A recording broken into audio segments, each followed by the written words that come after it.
Hey everybody, welcome to another episode of Idol Stand Nation. And actually, you know what? I got a major announcement for everybody. As of today, we'll be rebranding to Aizwan Stand Nation. And instead of hosts, we'll be ministers. So Bang will be the Minister of Finance. His job is to make sure everybody is spending their money to buy albums. Or he's going to be the Minister of AKB Affairs. Just make sure that they get the same amount of love as well. Nick will be the Minister of Wiswan Naturalization Services to make sure that everyone is going to be citizens of the Aizwan Stand Nation. And myself, I'll be a different kind of minister. I'm going to be the Minister of the Church of Aizwan. So. This is taking too long, man. Let's just get into talking about Aizwan's Violeta.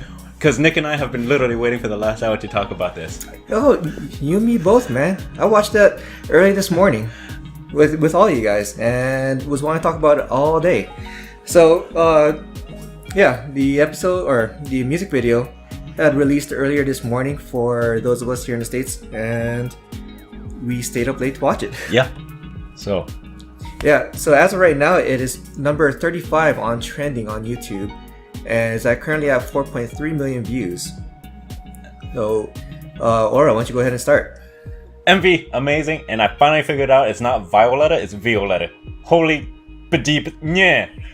Yeah, I expected it to be Violeta, and then when I heard it, I'm like, oh, okay. Oh my god, I loved it as soon as I saw it. Oh my gosh. Okay, so while Aura is collecting herself, Nick, why don't you go ahead? So I'm gonna play devil's advocate here. I actually did not like it as much as I thought I would. Oh, but you still liked it. It was still okay. It was definitely, I think a lot of it was that the hype that was built off it, and the teasers that were released made it sound like it was kind of going to be more of a like hype kind of song. So basically, and when it my bad. Go. When it came out, I was like, this is a power ballad. I'm still for it, but all right. Yeah, so you basically had the same deal that I kind of had with Solo from Jenny. The hype for that kind of overpowered any of my interest, but you're probably better off than how I am. Like, you don't dislike the music video. Right. So as far as Violeta goes, it was I definitely still liked it. I still I see all the work that went into it, and I could definitely appreciate that. It's just I think a little bit of it is it's just not my kind of song. It's still in there. It's still definitely in their realm of like, that kind of Lavi and Rose kind of realm, except for obviously with a different style and a different kind of musical aesthetic, if you will. Yes, I do very much agree with that. One of the things I would say is, compared to Lavi and Rose, I'd say everyone kind of melds a lot better. Everybody harmonizes a little bit better than it did with Lavi and Rose, at least in my view. I'm not sure if you guys felt the same way, but I did feel like, as time has gone on, they've been around each other a little bit more. They've been able to harmonize and just become better together. What do you think, Bang? So, first watch, when I first watched it, I thought it wasn't bad. I enjoyed it, but it wasn't something that I was super like crazy excited listening to it. I feel it was kind of so for me. The music video was good, but listening to it, it just wasn't super there for me. I guess that's my take on it. Jihoon? I liked it a lot. So the song itself, I like. Well, so the use of autotune was very minimal. It was there for just a little bit of stylistic flair, but it wasn't overly abused. And the vocals, they actually showcased a lot more of their vocals. So not just like with Chaewon or Yuri. They also showcased a bit of like Eugene and Eunbi, and likewise, Nako had a bit more of a presence with her vocals in this song as well. So overall, vocally, I thought it was very well balanced, and the musical accompaniment, I liked it. was very, for me, it was very fresh. It was a lot. It's a lot more different compared to what we've been seeing released so far this year. Yeah. And with the music video, I absolutely loved it. You know, from the visuals to the costumes and the way it was shot, the various scenes, I thought it was very well done. And man, I just want to say, like, Minju, with her hair, she has bangs now, and just such a small subtle change. Like, I absolutely love it. Bangs. Yes, yeah. So before she didn't have bangs up until recently. And with Yujin, I really liked the scenes where she was dancing on water, and at first she was silhouetted, but you could tell it was her. Yeah. And it wasn't like she didn't get revealed until like later on in the music video, and I really liked that. I thought it was very impactful. Yeah. For me, the part that actually surprised me the most was actually Haewon's and Minju's rap part. To be honest, I was like, okay, listening, I'm liking this, and then, bam, slap to the face. The rap part, I was like, okay, you know, I'm a little bit surprised, especially after watching Eyes One Chew, because, you know, just how Minju's personality is, like, it just definitely shows a different side to it in this music video compared to how she is for like reality shows or variety shows. Just the fact that they rapped, or it's a different aura. Like, it's the aura she gave off is very different from how she is like for shows compared to the music video. Yeah, but we saw this before with Lavi and Rose. Yeah, but I don't know. This one just felt a little bit different to me. So I mean, with the thing is though, like, we've seen this with Blackpink, or not just Blackpink, but like with many idol groups, to be honest, like, where their actual personality is different from what they project on stage and in their music videos. So I mean, I think a lot of what made it different is the fact that this went with a much more tropical house type of tempo. You know, it's a lot more bouncy in terms of the actual song.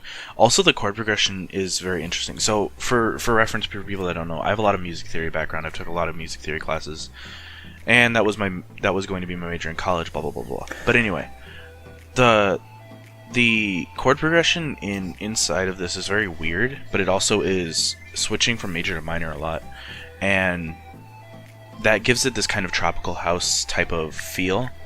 And so when you combine the rap, or like Minju's rap on top of that, and whatever, and everything else that they've added into it, it gives that kind of interesting type of feel, which is why I think it sounded very different, but also it sounded familiar a little bit to Lavi and Rose.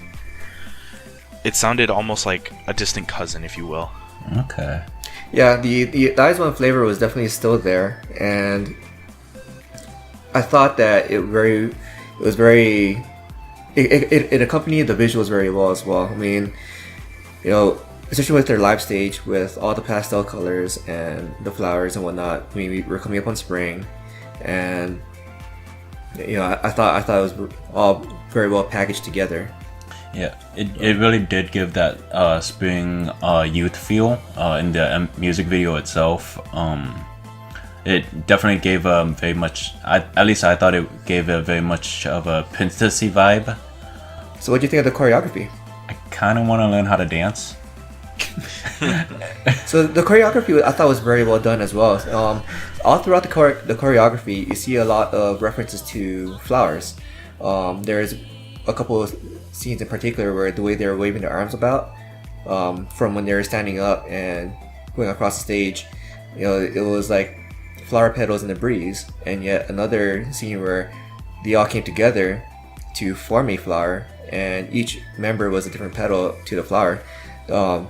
These were very well done, very well coordinated, and going with their attire on stage, you know, whoever coordinated the choreography, whoever coordinated their stage wear, they did a very good job. Oh, for sure. And you know, I think I had mentioned this before too in previous episodes, that I was pretty much done with that whole stylistic aesthetic of a lot of the other groups with that kind of like spunky attitude, attire from like more recently April, Twice, and Gugudan, Weki Miki. For me, it was just like, okay, when are we going to move on to something different? And seeing this out of IZ*ONE, I loved it. For me, it was all around very fresh. All right. So, did anyone else watch the stage shows? Yes, of course. Of course. I didn't get to finish it, and now I can't even find it anymore. Well, so if you go to M2, which is M-Wave's second channel, you'll see clips of their performances. You won't see the entire showroom. Showcase, and that's what I wanted to watch. Like I don't want to just watch the the individual performance. I want to see the whole thing. It's usually an hour long, so it might take a while before it's actually released. Because sometimes they will do subs at the same time, so you just have to give it a while. It takes a while to sub anything. I'm sure you would understand, considering you've done it for your wife. Yeah, I was about to say, like, let's put it out and we watch it. Yeah, considering that there is a large international fan base, not only for like Japan, but also like the choking on spit. Oh my god. On the western side, or could barely contain himself. On the west, like with the Western audience, there is a fairly large Western audience that are very much big fans of them as well. So it's just trying to cater to as much of an audience as they can. Because I've seen them do it with Twice's showcases, where maybe it'd be a day or two later before they would release it, because they would coming up with the subs and whatnot to show the audiences. Or they could just release it and then leave it open to like the open viewers to provide their own subtitles. So community subbing. You see, I also see some issues with that, just because like there are some things that the community might kind of put their own spin on that might not be good for their, I guess, idol brand. And that's why it's they're usually approved before, approved by whoever runs the channel before they actually get put out to public. It doesn't always happen that way. Then again, I'm not part of the management team. I don't know what goes on behind the scenes. Yeah, so on the YouTube settings, you can set that up so that when people do put in their subtitles, you have to approve it before it actually gets put public. So that way you can see it before it goes live. I feel like they'll probably focus more on the VLive side, to be honest, first, before they focus on the YouTube side. Which VLive so VLive has more of a viewership based in Korea. It does have a lot of international viewership, but compared to YouTube, it's definitely more of a Korean-based viewership. Well, I would say that's more conditional on a group-by-group basis. But Bang, did you watch any of this stage? I did not. I spent most of the time listening to the whole album. Okay, so Yep. Nick, sorry about interrupting. What were you about to say, man? So I wanted to take a small detour. Did anyone see in the choreo of Violeta that they did a move from Lavi and Rose? Yeah, that's the flower petal part that I was talking about. No. So they did another move as well, where they pluck the strings. Yes. Well, that was the what's it called? Was it plucking the strings, or was it? I thought it was like plucking the petals to the flower. I always thought it was like plucking strings, but I don't know.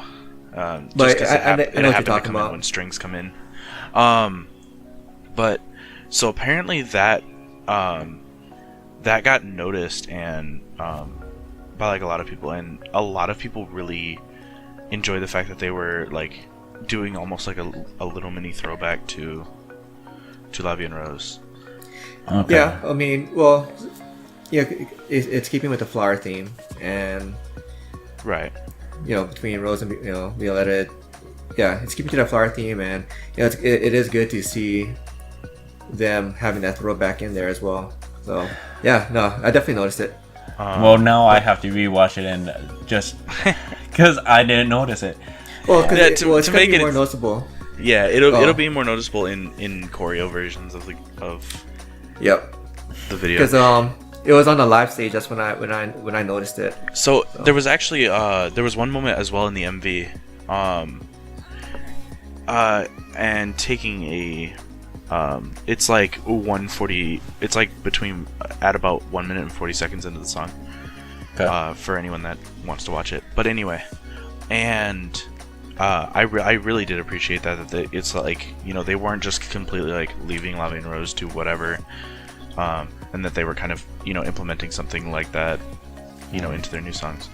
As far as the live stage of the entire 70-minute live stage, I don't think there was actually a single part that I did not enjoy. Oh yeah, for sure. What did you guys think of Really Like You? To be honest, I barely remember because at that point it was already what 6 o'clock in the morning, and I think I fell asleep on the couch and woke up at 10 or something like that. That was one of the slower ones, right? Yes, that's Yeah. a ballad. Yeah. Yeah, when I previewed most of the songs and I just clicked on them, listened for a few seconds, skipped kind of, a little bit in, and then I heard it was a slower type, and I was like, oh, I'll save this for later, and I never really got to it. So Go ahead. So for me, I really enjoy ballads, so I actually love that song a lot. I probably like it a lot more than Violeta. I love I think it was the acoustic guitar parts. So Yes. Yeah. I love that. I'm a very, very big ballad fan, and honestly, like seeing like them do a ballad like that was like one of my favorite things from that entire stage. I think just in general, I think that's probably my favorite song from them so far. Yeah. I mean, I haven't heard the entire album. Unlike you and Bang. You and Bang have heard the entire album. I've watched most of the stage shows, so I just really like even though that there wasn't any dancing, just them like singing those ballads, sitting down, it was just beautiful. I loved hearing all their voices, especially Yuri's, Chaewon's, Nako's, Haewon's, and Eunbi's. Their voices were probably my favorite parts for Really Like You. I didn't understand any of it, but I loved it. I also found it interesting that that Minju was playing the guitar for it. Yeah. Wait, she was? Oh Yeah. yeah, so she does play the guitar. Yeah, I just while you guys were talking, I had just sampled the songs a little bit, and it does sound like something that I would definitely love. It has a similar feel to a lot of songs that I've loved from like Twice and Sonny Shibe. So I'm definitely gonna give it a shot, or I'm just gonna give it more of a listen to afterwards. And I'm really looking forward to getting my album. I actually pre-ordered the album without seeing any like preview clips or news pieces Same. or whatever. The moment I just heard an album was coming up, I just went on Yes Asia and pre-ordered it right away. Yup. Me too. Well, I wasn't originally gonna get it, but I decided to get it anyways, and now that I've actually listened to it all, I'm actually happy I ordered the signed version. yeah. I feel. So, Jihoon, you said you didn't order the signed one, correct? No, I did not. Yeah, so he's gonna have his a month before ours, so he'll actually be enjoying it for a whole month before any of us get it. Yup. You suck, Jihoon. You suck. Yeah, and I actually, so again, since I ordered it without seeing any like kind of information, I just went with the Sapphire version. But now I want to go and contact them so I can see about getting changed to the Violeta version. Go for it.